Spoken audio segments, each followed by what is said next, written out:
अच्छा खासा एक एक्सपीरियंस है उनका ब्यूरोक्रेसी का, और साथ ही साथ अब हरियाणा पुलिस की कमान उनके हाथ में रहने वाली है और साथ ही तमाम चुनौतियां उनके सामने होंगी।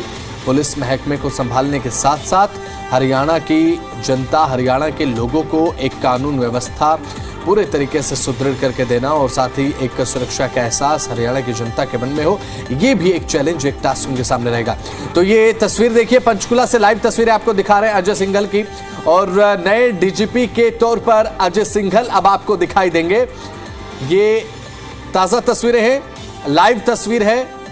नए डीजीपी जो होने वाले हैं अजय सिंघल पंचकुला पहुंच चुके हैं, कुछ ही देर में पदभार ग्रहण कर लेंगे और ये लाइव तस्वीरें।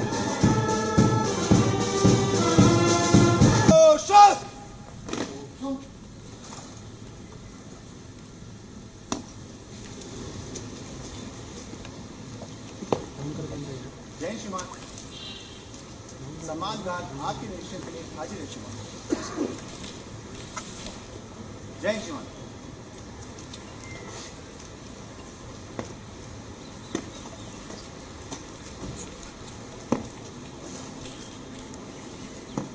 धन्यवाद श्रीमान।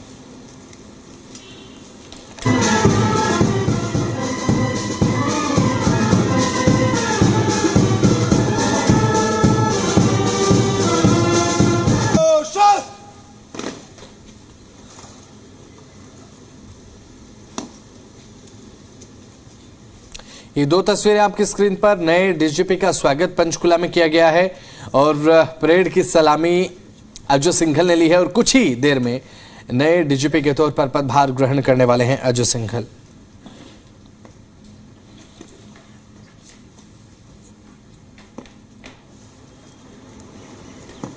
धन्यवाद श्रीमान। तो दो तस्वीरें आपकी स्क्रीन पर हैं और परेड की सलामी लेते हुए जब नजर आए अजय सिंघल, अभी की तस्वीरें हैं, और साथ ही अब आईपीएस अजय सिंघल हरियाणा के नए डीजीपी कुछ ही देर में पदभार ग्रहण करेंगे और साथ ही साथ अगले सालों तक इनके हाथ में कमान होगी हरियाणा पुलिस की। ये जानकारी आपको हम दे रहे हैं। नए डीजीपी का स्वागत किस तरीके से पंचकुला में हुआ वो देखिए, रेड कारपेट वेलकम और फूलों के गुलदस्ते के साथ उनका स्वागत पुलिस के जो अन्य अधिकारी हैं वो करते हुए नजर आए, क्योंकि अब मिलजुल कर काम करना है, उससे पहले ये बेहद ज़्यादा ज़रूरी भी है। और क्योंकि अजय सिंघल की नियुक्ति अब हरियाणा के डीजीपी के तौर पर हुई है, उससे पहले तमाम जो पुलिस के अधिकारी उनके साथ मिलते हुए नजर आए और साथ ही अब ये गर्मजोशी जो दूसरे पुलिस ऑफिसर्स ने दिखाई है स्वागत के दरमियान, ये बहुत ज़रूरी भी है, क्योंकि अब नेतृत्व में काम करेंगे अजय सिंघल के, तो जाहिर सी बात है एक अच्छा नेतृत्व अजय सिंघल प्रदान करेंगे पुलिस डिपार्टमेंट को। और ये देखने की बात है कि अपने टास्क को किस तरीके से पूरा करते हैं, क्योंकि टास्क एक नहीं बल्कि अनेक है। सबसे पहली बात कानून व्यवस्था को और ज़्यादा बेहतर बनाने की जिम्मेदारी अजय सिंघल के कंधों पर होगी। इसी के साथ साथ हरियाणा प्रदेश में अपराध के साथ साथ अपराधियों पर नकेल कसना, ये तमाम जो चीजें हैं वो अजय सिंघल के प्राइमरी ऑब्जेक्टिव्स में शामिल होगा। यानी कि प्राथमिकता के साथ इसी चीज पर जोर रह सकता है कि अपराधियों को जल्द से जल्द मुख्यधारा में वापस लाया जाए या फिर सलाखों के पीछे पहुंचाया जाए। अजय सिंघल को नया डीजीपी बनाया गया। तस्वीरें आपकी स्क्रीन पर हैं जब स्वागत किया गया अजय सिंघल का, और कुछ ही देर में डीजीपी के तौर पर अपना पदभार भी ग्रहण करेंगे। 1992 बैच के आईपीएस अधिकारी हैं। सीनियरिटी के लेवल में बात अगर करें तो एक सीनियर आईपीएस ऑफिसर हैं और बिल्कुल माकूल हैं इस पद के लिए। और साथ ही इन तमाम एस्पेक्ट्स को देखते हुए, कार्यशैली को देखते हुए, वरिष्ठता को देखते हुए और साथ ही साथ इन तमाम एस्पेक्ट्स को देखते हुए जब कोई खरा उतरता है तो नाम अजय सिंघल।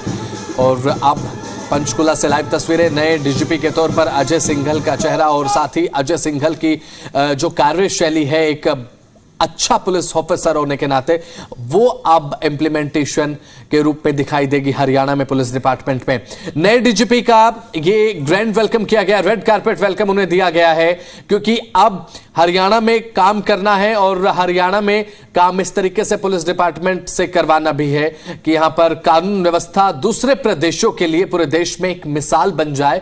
ये एक सपना हर एक आईपीएस ऑफिसर का रहता है जब कोई आईपीएस ऑफिसर डीजीपी रैंक तक पहुंचता है कि उनके कार्यकाल की, उनकी कार्यशैली की मिसाल न केवल उस प्रदेश में बल्कि दूसरे प्रदेशों में भी दी जाए। ये देखिए अब प्रेस कॉन्फ्रेंस जहां बैठकर करने वाले हैं अजय सिंघल, वो तस्वीर देख लीजिए। हरियाणा पुलिस का बैज आप पीछे देख सकते हैं और यह वो साइन है जो सुनिश्चित करता है हरियाणा प्रदेश में जनता की सुरक्षा को, कानून व्यवस्था की पालना को। हरियाणा पुलिस और जिसकी जिम्मेदारी अब मजबूत कंधों पर होने वाली है और ये कंधे हैं अजय सिंघल के। और अजय सिंघल कुछ ही देर में पदभार ग्रहण करेंगे। तस्वीरें आपके स्क्रीन पर है, ग्रैंड वेलकम उन्हें दिया गया है। अभी से कुछ ही देर में तस्वीरें हम आपको दिखाएंगे जब अजय सिंघल अपनी कुर्सी पर बैठकर सीधे तौर पर सबसे पहले मीडिया के साथ बातचीत करेंगे और कौन कौन सी उनकी प्राथमिकता होंगी जो सबसे पहले पूरी करने पर जोर रहेगा वो जिक्र करते हुए नजर आएंगे, और साथ ही कौन कौन सी प्राथमिकताएं उनकी रहेंगी हरियाणा की जनता के प्रति एक पुलिस ऑफिसर होने के नाते और पुलिस डिपार्टमेंट का हेड होने के नाते, जिसे वो सबसे पहले पूरा करने की सोचते हैं। इन तमाम चीजों को लेकर बातचीत करते हुए मीडिया से नजर आएंगे। दो तस्वीरें हैं आपकी स्क्रीन पर जब फूलों के गुलदस्ते उन्हें दिए गए दूसरे पुलिस अधिकारियों की तरफ से, और ये रूबरू होना, ये ग्रैंड वेलकम जो दिया गया, उसके बाद हाथ मिलाया गया। और क्योंकि आज नया साल भी है और नए साल पर हरियाणा को एक नए डीजीपी के रूप में एक बेहद काबिल पुलिस ऑफिसर अजय सिंघल के रूप में जब मिल रहा है तो प्रदेश के लिए भी इससे बेहतर तोहफा हो नहीं सकता। कल बैठकों का दौर हमने देखा, यूपीएससी की बैठक कल देखने को मिली। केंद्र को जो पैनल भेजा गया था उसके बाद नाम केंद्र की तरफ से जब 3 दिए गए तो हमने ये पहले ही बताया था कि अजय सिंघल का नाम मोस्ट प्रोबेबिलिटी, सबसे ज्यादा चांसेस के साथ पहले नंबर पर है, और हुआ भी वही। अब हरियाणा प्रदेश को एक काबिल पुलिस ऑफिसर के रूप में डीजीपी के रैंक पर मिले हैं अजय सिंघल, और जिनकी प्राथमिकता रहेगी हरियाणा में कानून व्यवस्था को सुदृढ़ करना, कानून व्यवस्था को और ज्यादा मजबूत करना। ये वो तमाम प्राथमिकताएं हैं जो एक काबिल पुलिस ऑफिसर होने के नाते उनके कंधों पर अब सवार नजर आएंगी, और साथ ही उनके कंधों पर जो बैचेस हैं उनके कार्यकाल के साथ साथ उनका जो अभी तक करियर रहा है उसको डिफाइन करते हैं। इनकी चमक, इनके बैजेस की चमक इस चीज को डिफाइन करते हैं कि अभी तक कानून की पालना कराने के लिए एक मजबूत पुलिस ऑफिसर के रूप में इन्होंने खुद को किस तरीके से सहेजा है और संवारा है, और जिसका सीधा लाभ अब हरियाणा को मिलने वाला है। क्योंकि जब कोई पुलिस ऑफिसर डीजीपी रैंक पर ज्वाइन करता है तो जाहिर सी बात है उनकी कार्यशैली क्या है, उनका पिछला एक्सपीरियंस क्या है, इनका लाभ मिलता है। और कार्यभार संभाल लिया है डीजीपी अजय सिंघल ने, और अब से डीजीपी अजय सिंघल हरियाणा की कानून व्यवस्था को सुदृढ़ करते हुए नजर आएंगे। हरियाणा के नए डीजीपी बने अजय सिंघल और कार्यभार संभाल लिया है डीजीपी अजय सिंघल ने, कार्यभार ग्रहण कर लिया है। इस समय की बड़ी खबर, हरियाणा को अपने नए डीजीपी मिल चुके हैं। अजय सिंघल के रूप में हरियाणा को अपना नया डीजीपी मिल चुका है और सीनियर आईपीएस ऑफिसर हैं। 1992 बैच के आईपीएस ऑफिसर अजय सिंघल पदभार ग्रहण कर चुके हैं। इस समय की बड़ी जानकारी हरियाणा के नजरिए से अगर बात करें तो बहुत बड़ी खबर है, अब नए डीजीपी अजय सिंघल अपना पदभार संभाल चुके हैं और अब Ajay Singhal is in charge as a DGP, director general of police in Haryana. अब सीधे तौर पर अब जब डीजीपी का पदभार ग्रहण कर चुके हैं अजय सिंघल तो अभी से उनकी प्रभावी नीतियां, उनकी प्रभावी कार्यशैली इंप्लीमेंट होती है। सीधी तस्वीरें दिखा रहे हैं पंचकुला से, अपने कुर्सी पर बैठ चुके हैं और ये तस्वीरें अजय सिंघल की लाइव पंचकुला से प्रेस कॉन्फ्रेंस कर रहे हैं नए डीजीपी हरियाणा के। इतना सुबह आने पड़ा,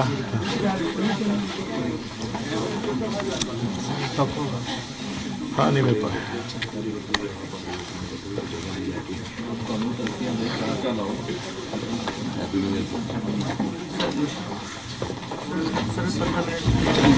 हाँ वो वीसी पॉइंट्स बना दो, वीसी पॉइंट बना दो। आइए आइए, आओ ना बेटा, आइए। चेयर्स और ले आए।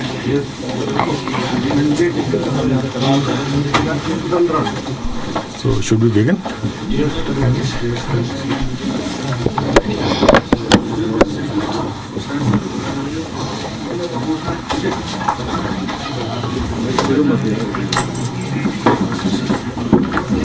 इस नए साल 2026 के शुभ अवसर पर मैं आप सब लोगों का यहाँ स्वागत करता हूँ।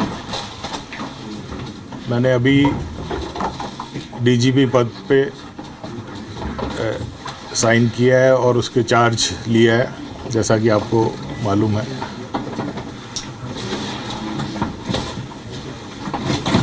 मेरे जो प्रीडिसेसर थे ओपी सिंह,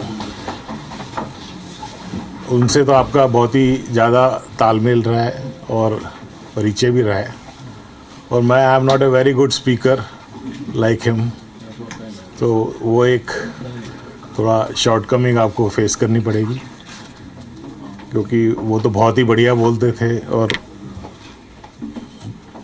कई किताबें भी उन्होंने लिखी हैं। मेरी इतनी पकड़ उस पे नहीं है अपने ओरेशन पे, बट फिर भी जो मेरे आइडियाज़ हैं मैं आपसे ज़रूर शेयर करूँगा।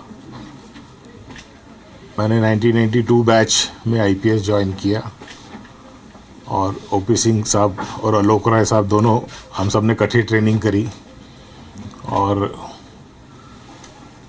बल्कि हमारे बैच के कम से कम 10-12 ऑफिसर्स हैं जो आज पूरे भारतवर्ष में डीजीपी हैं, from Kashmir to Kanyakumari and Gujarat to Assam, Meghalaya rather. तो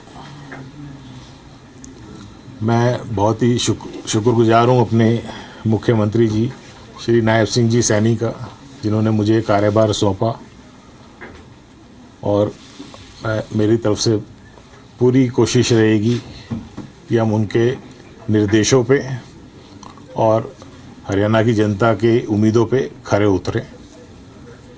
पुलिस का कार्य, जैसे कि आप जानते हैं, कि काफ़ी डिफ़िकल्ट कार्य है।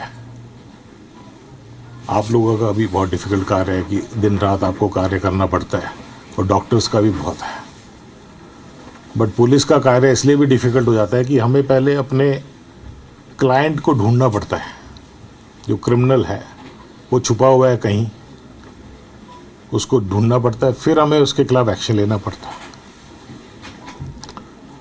पिछले 30 सालों में मेरे हिसाब से पुलिसिंग एटलीस्ट 5 बार बदली है। जब हम आए थे 92 में, तो एक अलग टाइप की पुलिसिंग थी जो उस टाइम के हिसाब से चलती थी। उसके बाद इंटरनेट का दौर आया तो पुलिसिंग अलग हो गई। उसके बाद मोबाइल का आया तो फिर अलग तरीके से पुलिसिंग हुई। टेक्नोलॉजी का काफ़ी इम्पैक्ट पड़ा, क्रिमिनल्स भी हमारे स्मार्ट हो गए, तो हम भी उनके पीछे पीछे हमें भी अपने को मॉडर्नाइज करना पड़ा। उसके बाद स्मार्टफोन का आया, ऐप बेस आया, और अब जैसे कि आप देख रहे हैं कि एआई का ज़माना आ गया है। तो हरियाणा पुलिस जैसे जैसे उनके सामने चुनौतियां आई हैं, उन्होंने उसका डट के मुकाबला किया है, और हर क्षेत्र में हम सफल हुए हैं। चाहे वो 30 साल पहले टेररिज्म से लड़ाई हो, चाहे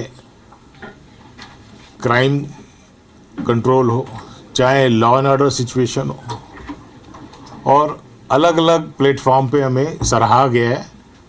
अभी हमारे होम मिनिस्टर श्री अमित शाह जी भी आए थे, और उनके विचार आपने सुने होंगे कि हरियाणा पुलिस का कितना बड़ा रोल है सेंटर के लिए और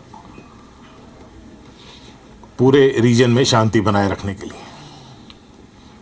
तो ये उम्मीदें हैं सेंट्रल गवर्नमेंट को भी रहती है, स्टेट गवर्नमेंट को भी रहती है, पब्लिक को भी रहती है।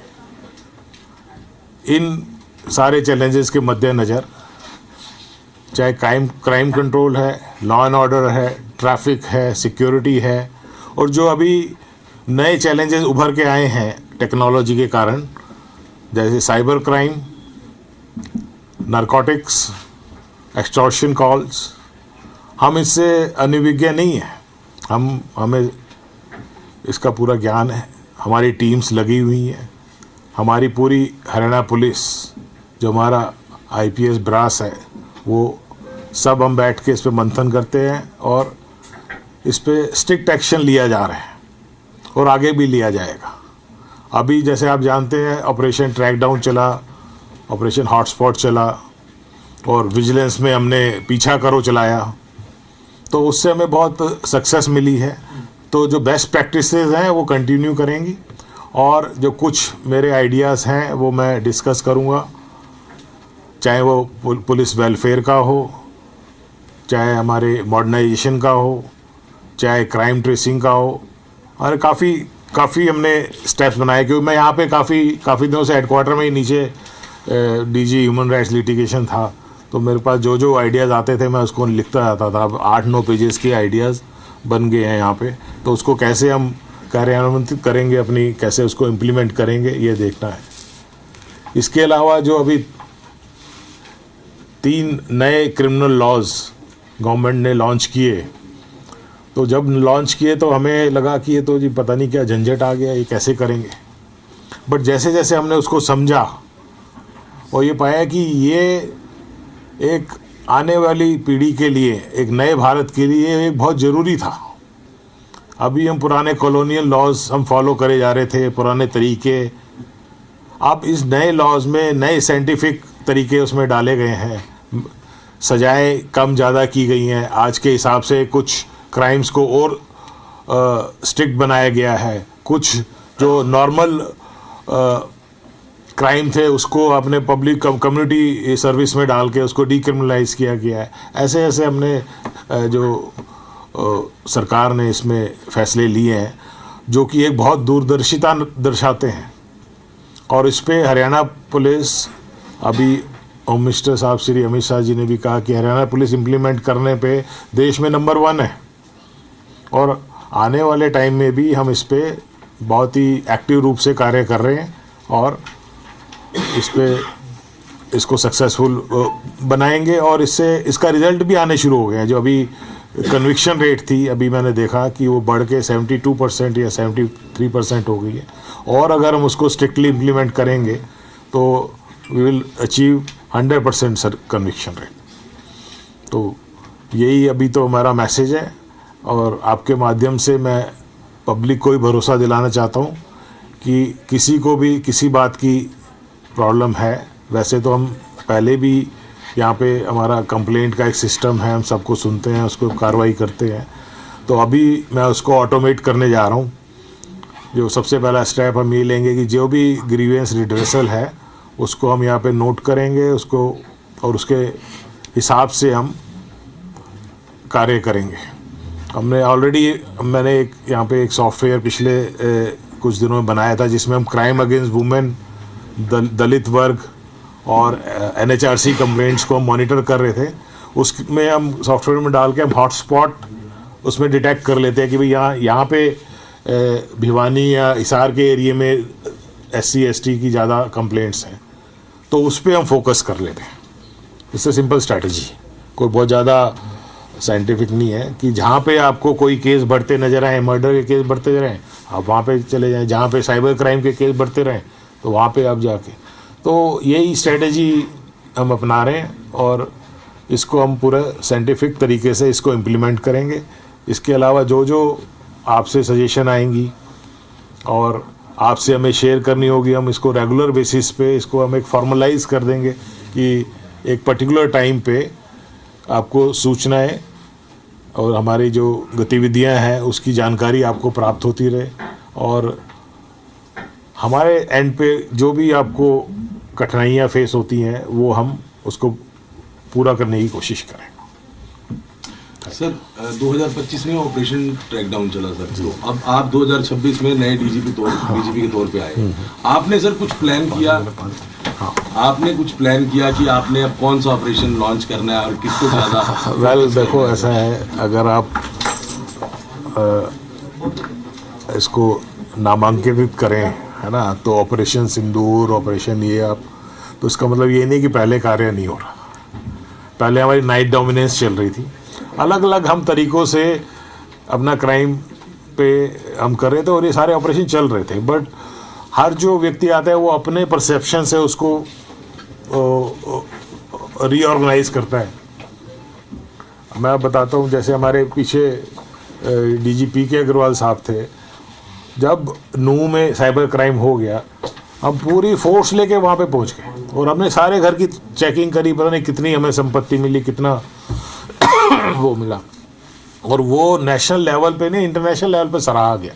तो ऑपरेशन चल रहे हैं, आगे भी चलेंगे, और जैसे जैसे हमें नए आइडियाज़ आएंगे, नए नए आपकी सुझाव आएंगे, तो उसके हिसाब से हम उस पर कार्य करेंगे। ऑपरेशन ट्रैक डाउन जो है वो चलता रहेगा, ऑपरेशन हॉटस्पॉट भी चलता रहेगा, जो भागे हुए अपराधी हैं उनके लिए भी हम चलाएंगे, ठीक है। और भी बहुत सारे मेरे पास वो हैं, मतलब अगर आप क्विकली मैं अगर पढ़ना भी चाहूँ तो मैं आपको बता सकता हूँ। हमारी जो STF है उसको रीऑर्गेनाइज करेंगे, ठीक है। लैंड माफिया है जिससे जो जगह जगह प्रिवेलेंट है उसको हम कंट्रोल करेंगे, ठीक है। इसके अलावा जो वायलेंट क्राइम है, रोड सेफ्टी है, ठीक है, जो दलितों के खिलाफ, वो क्राइम अगेंस्ट वुमेन, उन सब के खिलाफ हमने पूरी स्ट्रेटेजी बना रखी है। We will implement all. और ऐसा नहीं है कि अभी अभी करेंगे, वो हो रहा है, वेस्टर्न पार्ट्स में हो रहा है। जो मेरी जो थिंकिंग है, जो मेरी टीम की जो थिंकिंग है, हम उसको एक नई शेप देंगे। जब पिछले गवर्नमेंट आई वो 2015 में आई वाज हेडिंग CAW, तो उस टाइम पूरे प्रदेश में हर ज़िले में नया वुमेन सेफ्टी पुलिस स्टेशन खोला गया, उनके महिला RF बनाई गई, उनको स्कूटीज़ दी गई ताकि महिला को कोई परेशानी ना हो। बच्चों के लिए हमें अलग से रूम बनाया हमने पुलिस स्टेशन में, ताकि उनको अलग से पुलिस स्टेशन में ना जाना पड़े। तो इस टाइप के कार्य पीछे से होते रहे हैं, बहुत इन्वेस्ट किया हमने। 112 पूरे इंडिया में हमारा 2nd नंबर पे है, तो वो कार्य हुए हैं, मेरे से पहले वालों ने किए थे। डीजीपी साहब, ये जो हरियाणा की पुलिस के तमाम प्रयास हैं, इनके बावजूद हरियाणा का जो लॉ एंड ऑर्डर है उसको लेकर लगातार सवाल जो है वो खड़े होते आए हैं।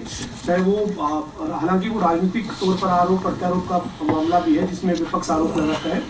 आपका जो हरियाणा में जो क्रिमिनल माइंड के लोग हैं, जो अपराधी किस्म के जो लोग हैं, उनको आपका क्या अल्टीमेटम है सर? आपकी एज ए डीजीपी आज आप ज्वाइन करने के बाद आप उन्हें क्या कहना चाहते हैं? मैं ये कहना चाहता हूँ कि ऐसी कोई प्रॉब्लम नहीं है, ठीक है। अपोजिशन लगा रही है, अगर कोई इल्ज़ाम या कोई हम पे फिंगर रेस कर रही है, उसमें जो हमें लगेगा कि हाँ हमारी कमी है उसको हम पूरा करेंगे। बट मैं आपको एक सिंपल सी फार्मूला बताता हूँ। अगर यहाँ पे लॉ एंड ऑर्डर इतना ख़राब है तो हरियाणा की GDP क्यों बढ़ रही है? हरियाणा में लोग बाहर से पॉपुलेशन क्यों माइग्रेट कर रहे हैं? हरियाणा में लोग इतने सुखी क्यों हैं? हरियाणा में प्राइस रेट क्यों बढ़ रहे हैं? लोग यहाँ पे क्यों आ रहे हैं? लोग यहाँ पे इन्वेस्ट कर रहे हैं। तो मैं कोई पॉलिटिकल स्टेटमेंट नहीं दे रहा हूँ, हमारा काम सिर्फ अपने क्राइम लॉ एंड ऑर्डर को कंट्रोल करना है। दे रहे हैं वेरियस पैरामीटर। लोग जहाँ पे डिस्टर्ब एरिया में वहाँ क्यों नहीं जाते? हर एक को पता है, जब टेररिज्म हुआ था लोग माइग्रेट कर गए थे, उसके बाद वापस गए। तो ये सब वो उनकी अपनी मजबूरी है। जो भी इसमें अपोजिशन या जो भी बोलते हैं उसमें मैं नहीं जाना चाहता। हाँ, अगर जहाँ पे भी कुछ होगा, हमारी प्रोफेशनल सर्विसेज की ज़रूरत होगी, उसको हम पूरा करेंगे। मैं कमिश्नर अम्बाला पंचकुला था 14 में, यहाँ पे 350 प्रोटेस्ट हुए, उसका मेरे पास डिटेल है, मैंने नोट की हुई है किस किस ने, हर वर्ग ने आके यहाँ प्रोटेस्ट किया। लेकिन कोई भी आपने केस सुना कि किसी से झगड़ा हुआ हो, किसी पे हताश हुए हो? हमने सिस्टम बनाया लॉ एंड ऑर्डर को टैकल करने का। प्रोटेस्ट करना हर एक का अधिकार है, मौलिक अधिकार है, हम उसकी रिस्पेक्ट करते हैं और हम उसको एक सिस्टमेटिक तरीके से उनके इस अधिकार को पूरा करने में सहायता भी